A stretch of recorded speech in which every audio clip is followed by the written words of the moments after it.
Di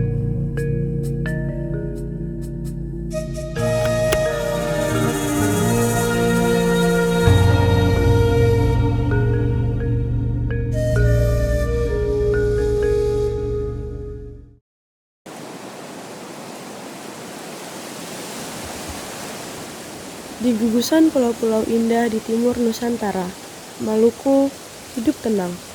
Tanah subur, laut kaya, dan cengkih menjadi harta yang harum mewangi ke seluruh dunia.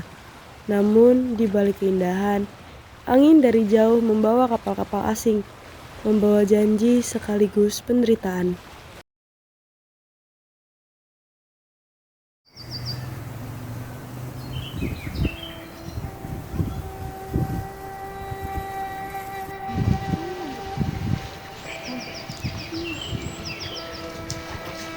Hei, mulai hari ini, semua cengkih yang ada di kebun ini, kalian jual kepada kami. Urusan harga, biar kami yang menentukan. Kalian tidak boleh berjualan kepada bangsa lain.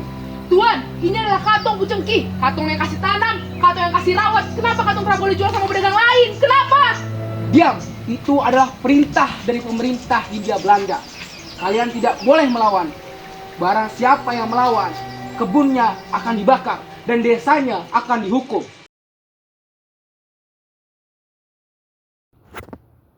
Monopoli rempah membuat rakyat menderita. Harga rempah ditekan, kerja dipaksa, dan banyak yang kelaparan. Kerja rodi, tanam paksa, dan pajak yang berat menjadi beban di pundak rakyat Maluku.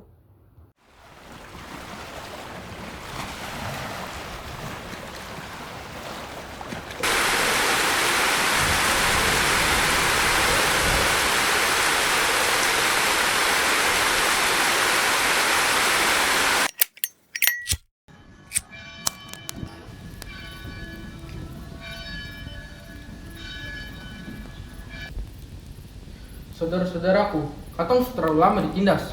Katong ku kebun ditebang, harga dinaikkan, anak-anak laparan. Sampai kapan katong akan diam?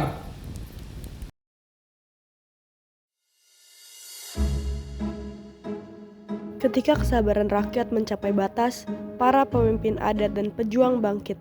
Salah satu di antara mereka, seorang bekas serdadu KNIL, Thomas Matulesi, yang kita kenal sebagai Kapitan Patimura. Beta Patimura, anak Maluku. Beta sing bisa tinggal diam lagi. Tangan-tangan asing itu sudah merampas hak rakyat. Katong harus melawan. Tapi kapitan dorang senjata lebih banyak, punya kapal perang. Katong memang lemah dalam persenjataan, tapi kuat dalam tekad dan persatuan. Kalau kata orang kuat satu, Tuhan ikut katong.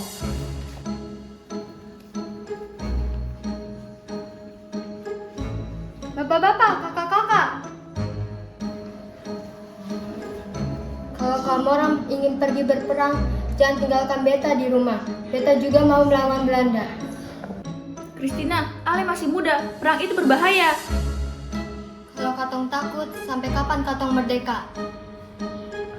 Anak muda seperti ini yang beta harapkan. Baiklah Christina, kalau Ale siap, Ale iko berjuang bersama katorang. Jadi, apa katong berencana?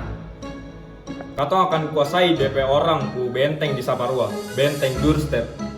Katong kepung, katong serang bersama rakyat. Malam ini, katong kasih siap senjata tradisional, parang, tombak, panah. Beta ikut kapitan. Lebih baik mati berjuang daripada hidup sebagai budak. Lawan! Lawan penjajah! Hidup Maluku! Malam itu, tekad sudah bulat. Api perlawanan menyala di dada orang Maluku.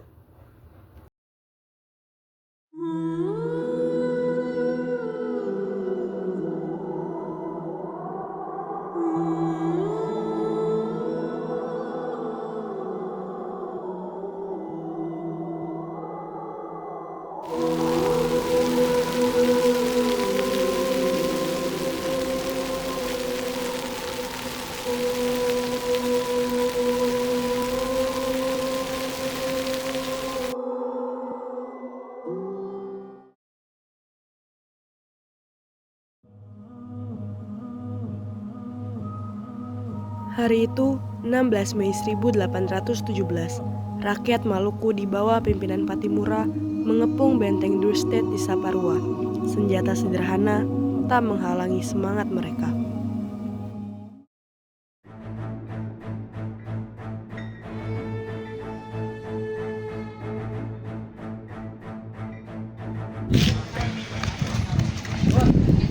Mereka datang menyerang. Pertahankan benteng. Mereka hanya petani dan nelayan. Siap, Tuan.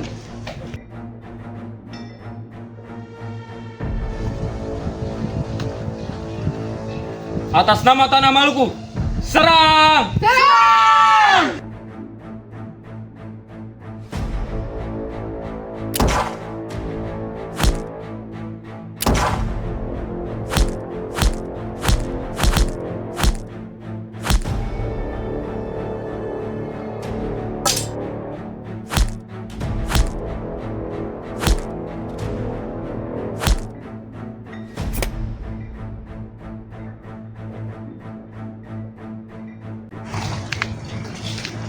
Risma untuk dorong yang rakyat paksa kerja dan kebun cengkeh yang kalian bakar. Benteng dusta sok kata orang kuasai. Kata orang menang. Kemenangan di Saparua menggema kemana-mana. Namun Belanda tidak tinggal diam. Mereka mendatangkan pasukan yang lebih besar dan senjata yang lebih canggih.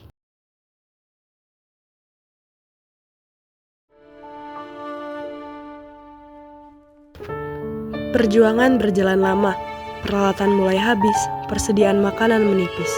Di tengah tekanan, muncullah pengkhianat yang memberitahu Belanda keberadaan para pemimpin Maluku. Kapitan, kantong bersenjata sudah hampir habis.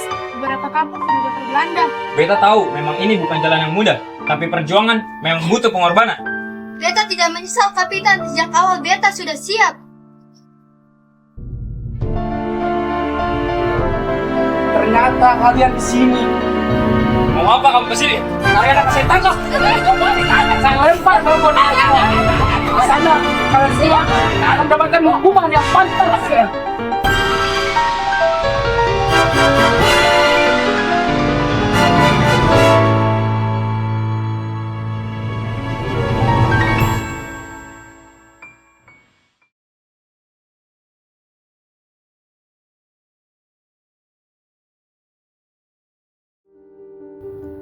Dengan hati tabah, Patimura dan kawan-kawan dibawa sebagai tahanan.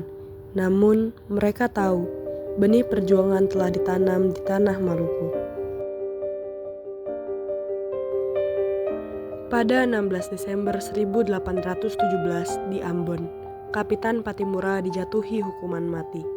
Belanda berharap dengan matinya Patimura tak akan ada lagi perlawanan.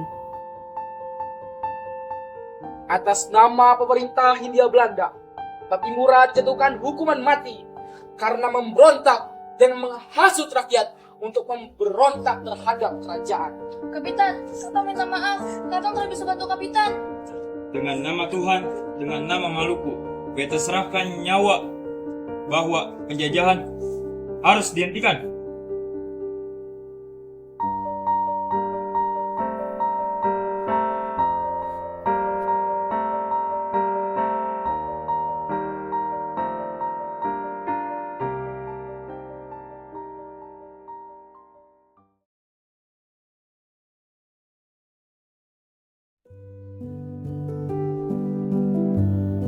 Tubuhnya boleh jatuh, tapi namanya tetap berdiri di hati rakyat. Kapitan Patimura. Dan di antara para pejuang, ada seorang gadis yang juga tak gentar, Martina Christina Tiau, yang kelak juga dikenal sebagai pahlawan Maluku. Dan dari tanah rempah yang harum, kisah perjuangan Maluku menjadi bagian dari sejarah besar Indonesia, sebagai pengingat bahwa di setiap sudut negeri ini selalu ada orang-orang yang berani berkata tidak pada penindasan.